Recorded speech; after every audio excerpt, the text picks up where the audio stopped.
Bakangaki est pourquoi? Parce que ça, c'est l'élection, c'est quoi à Kamata qui a arme pour combattre le système d'apartheid. Et que dire la Makila et Sopani na Soweto. Ce sont ça le combat des élections. Makila et Sopani, leader, Batabon de Kina, Moussounion, surtout, Bakini exil, Bakamati arme pour combattre l'apartheid. Donc, il y a une élection. Si l'élection a eu lieu lorsque le combat de Mandela, de la résistance et de Mandela avec l'ANC a gagné, les autres ont capitulé. C'est lorsqu'ils ont capitulé qu'après il y a eu l'élection. De deux, en Afrique du Sud, il n'y a pas eu occupation. On parle de l'occupation qu'on a l'étranger au Bakoti, Nambo Canabino, le quoi que vous avez été en France avec l'Allemagne. Une armée étrangère et côté en Bocanabino n'est pas occupé de l'institution en Bocanabino et installer l'institution de sous. C'est ça qu'on appelle l'occupation. Mais Babour africain, plan sud-africain, Babour, c'est l'étranger. Ce sont des Africains à part entière. Personne au monde ne leur réunit la nationalité sud-africaine. Ils sont sud-africains comme les Noirs sud-africains. Ce qu'on a combattu en Afrique du Sud, ce n'était pas l'apartheid, ce n'était pas l'occupation, c'était l'apartheid. Le régime raciste où la minorité blanche voulait dominer et confisquer tout à la place de la majorité noire. Et c'est là qu'il y a eu le combat. Vous voyez même que quand un système malsain est installé au pouvoir, eh bien, ce n'est pas par les élections qu'on le combat. Malgré ça, les Noirs sud-africains l'ont combattu par les armes, par les pressions de tout genre. C'est lorsque le régime blanc raciste sud-africain a capitulé, a laissé sortir Mandela de la prison, qu'on a organisé les élections après. Ceci m'amène à vous faire comprendre, dans un monde à confusion, un mingi, et pas y avoir les qui ont bazali, n'ambition du napoto, et même à l'intérieur de la boca. Mingi, la différence entre opposition et résistance, peut-être. Les opposants politiques, les alliés, bandini, système et pouvoir en place. Et bandini va combattre ceux qui dirigent, ceux qui ont le pouvoir au sein du système et de la Constitution. Ceux-là, on les appelle les opposants. Il y a deux catégories. Les opposants constitutionnels. Les alliés, pour participer à organe et exercice du pouvoir comme le Parlement et le Sénat ou le gouvernement. Sauf que le gouvernement, c'est pas l'opposition pour le gouvernement, sauf que s'il y a un gouvernement d'union nationale. Mais ce sont des gens qui sont dans le système législatif et qui mènent leur opposition légale dans le système. Bazali, opposition non constitutionnelle dans ce sens que Bazali peut participer à l'organe où les Bazali peut diriger Mbokate, mais Bazali dans le système. Alors, Montpellier fait Bazali dans le système, Bazali opposant, tandis que le résistant, et Bazali, le coup d'Andengue Tozaki, n'a une hypothèse exemple en France. Et le coup d'Akou, Bangouna, Baye, Bakoti, participer Mbokanabino, à occuper Mbokanabino. Il y a deux catégories. Il y a des citoyens qui acceptent de collaborer avec les occupants. Ça a été le cas, il y a gouvernement, il y a Vichy, il y a Pétain, comme ça c'est le cas aujourd'hui chez nous. Avec cette différence, encore qui est là qu'en France, le gouvernement où il y a la collaboration, les acquis sur place, Pétain était au moins français. Mais malgré ça, il était considéré par les résistants comme l'ennemi au même titre que les Allemands. Tandis que Pétain a dit ce qui est plus grave, notre Pétain n'est même pas congolais, il est rwandais. Donc le système est complet chez nous. Nous avons toutes les raisons à n'accepter aucune forme de collaboration avec ces gens-là. Et ce qu'on a vu le Bango, les amis, nous avons estimé que Bana et Batelemi, Bino, avec Botelemi, Mingi, on a Kolandangai, n'avons porté quelque part responsabilité morale de Nabine.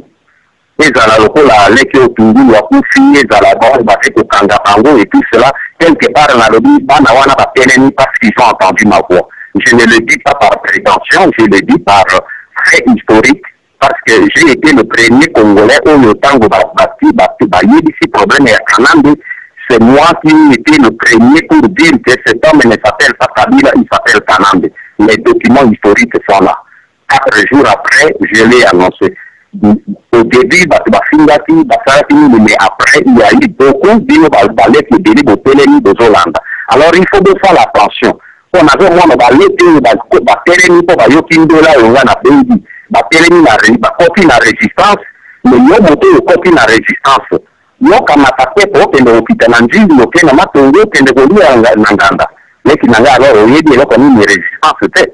Na ze koloba yango pour que baleki ebele mpo na ze koyoka mpasi na motema mingi oyo leki tele bakomaki kuna bakangi ye oyo mosusu abalaki mwasi ya nini ya kolabo bakangi ye oyo asalaki boye bakangi ye ezopesanga mpasi soki ozali résistant sanga motema oyeba te soki okoti na kati ya mboka soit po oke kobunda ou alors osila soki tolibere mboka okoti na mboka ezali problème de choix biso soki tozali barésistant tokoki kocollaborer avec nini bapouvoir oyo ezali sur place te tochoisir ke tokocombattre yango par tous les moyens ngai oyo nazolobela bino baleki na ngai il y a eu une phase oyo nazalaki na bino libanda mpona kotelemisa bino na nini mais il y a maintenant une autre phase oyo eze kointeresse ngai ezali oyo teyaki ya terrain pour que tokoka kosilisa mosala oyo oyo tokobengana bato wana libanda te tokobengana bango mpe na kati ya mboka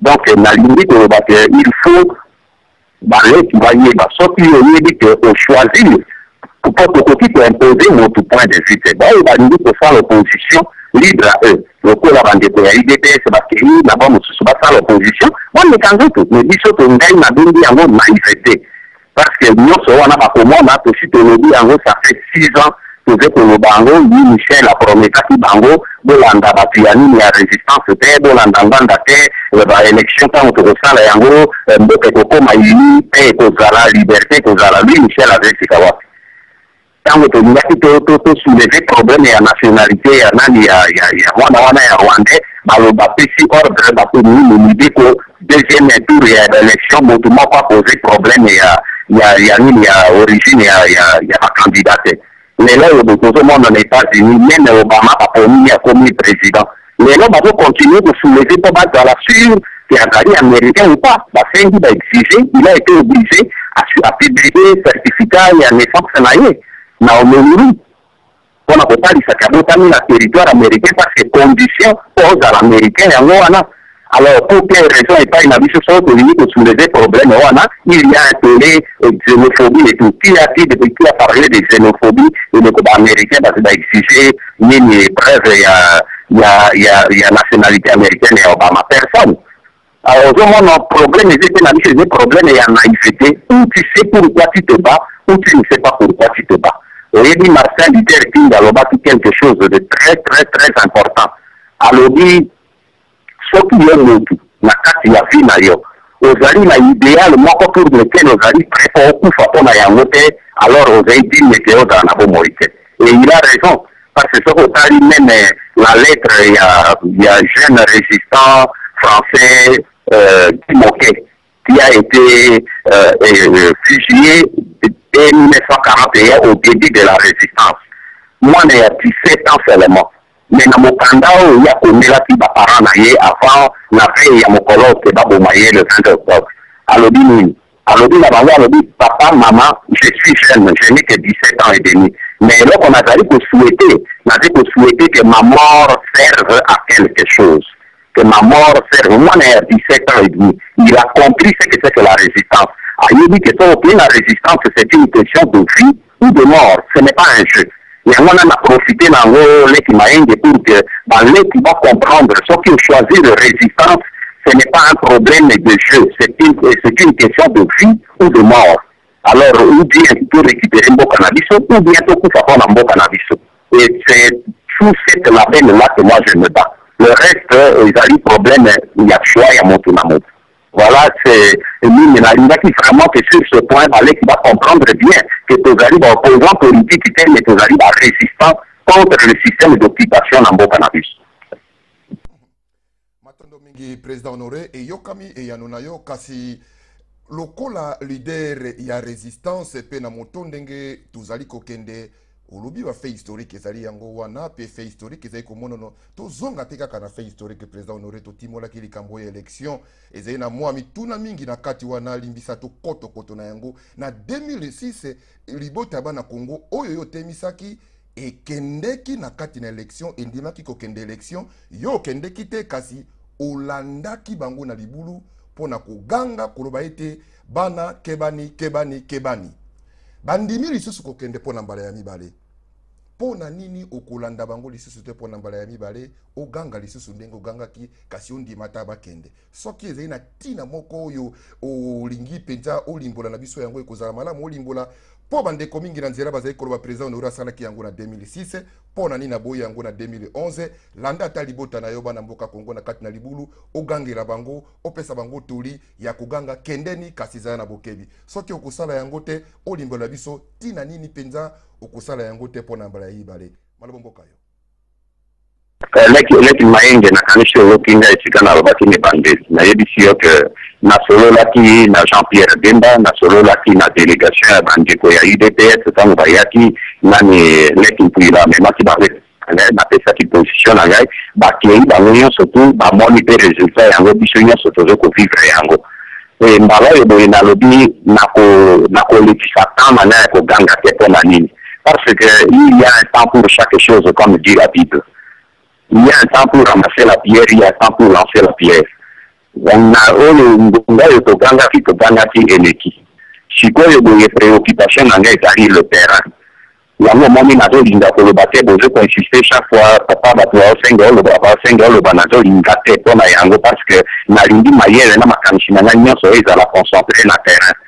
Omoni lokoka leki mingi na nini na poto nazomona bango eloko baze kosala mpona soulever nini continuer pression ezali malamu mingi mais oyeba ke pression oyo tozosala libanda ekorenverse situation na kati ya mboka te oyo tosali libanda ezali po éveiller baoyo bazali libanda na boka te na kati ya mboka mais une fois que les gens sont réveillés il faut les conduire sur le terrain sikoyo tozali na phase oyo ya terrain mpona koyebisa koluka bana oyo na bana mibali na bana basi oyo bazali makasi lokwa na kati ya mboka yango namoni message na ngai lokwa lelo na koadresse yango mingi nde na bandeko oyo bajeune oyo bazali baétudiant bafonctionnaire et tout ça parce que lelo oyo boye esika tozo koloba nini bacampus universitaire ya bainstitut supérieur nyonso ezali pratiquement bouclé lelo tozosola oyo bazosalaka maintenant soi-disant recensement olie basala recensement ya république mpo bapesa bato carte d'identité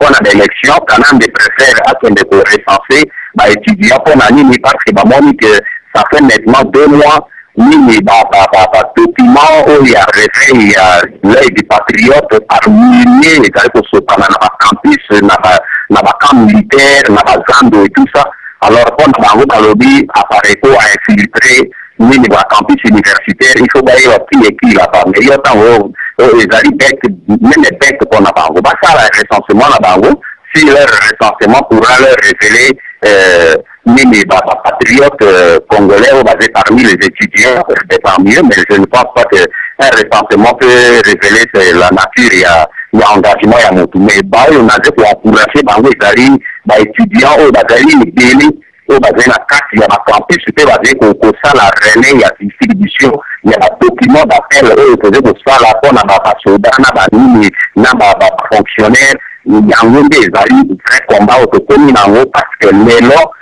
omoni nini na poto na nini aujourd'hui na nord ya Afrique tozomona exemple bafrançais bazalaki kosoutenir Ben Ali mais ntango bamoni peuple ye moko atelemi bapi Ben Ali dégage bango moko balashe Ben Ali eza na nini na Égypte les Américains alliés na bango monene c'était connu qu'ils ne voulaient pas et ils ne tenaient pas à le lâcher c'était Moubarak mais ntango bajeune bakiti na terrain balobi Moubarak dégage américain babengi kosala baacrobatie ya ndenge nyonso ils étaient obligés de rallier la position du peuple et Moubarak a dégagé donc totika kokanisa ke kozala bato ya libanda nde bakoya non tokoki kobanda mosala ya libanda comme baopposant tunisien oyo bazalaki na poto ils ont travaillé